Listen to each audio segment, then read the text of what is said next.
Hi hello नमस्कार, मी पद्मा. आपल्या छोट्याशा मिनी ब्लॉगमध्ये आपलं स्वागत आहे. आज बनवूया बाप्पाच्या आवडीचे असे पानमोदक.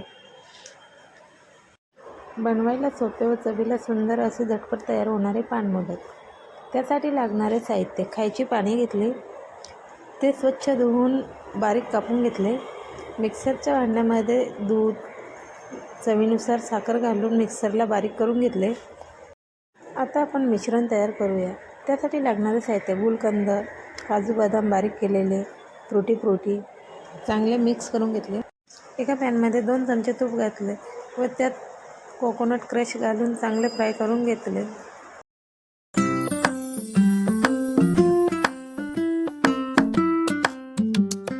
कोकोनट क्रश फ्राय झाल्यानंतर त्यात मिल्क पावडर घातले व ते पण मिक्स करून घेतले. नंतर त्यात थोडेसे दूध घालून चांगले हलवून घेतले व मिक्सरला तयार केलेले मिश्रण घालून तेही चांगले हलवून घेतले.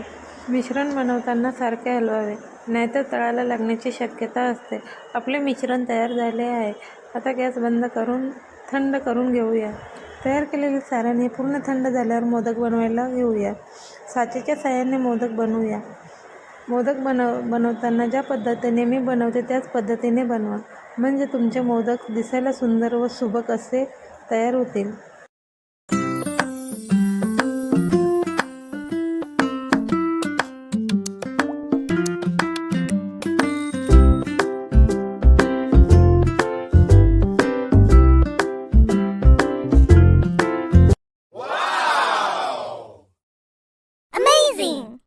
चवीला अगदी पानासारखे लागणारे आपले मोदक तयार. रेसिपी आवडली असेल तर व्हिडिओला लाईक करा, शेअर करा, सबस्क्राईब करा आणि पुन्हा भेटूया नवीन व्हिडिओमध्ये. तोपर्यंत काळजी घ्या.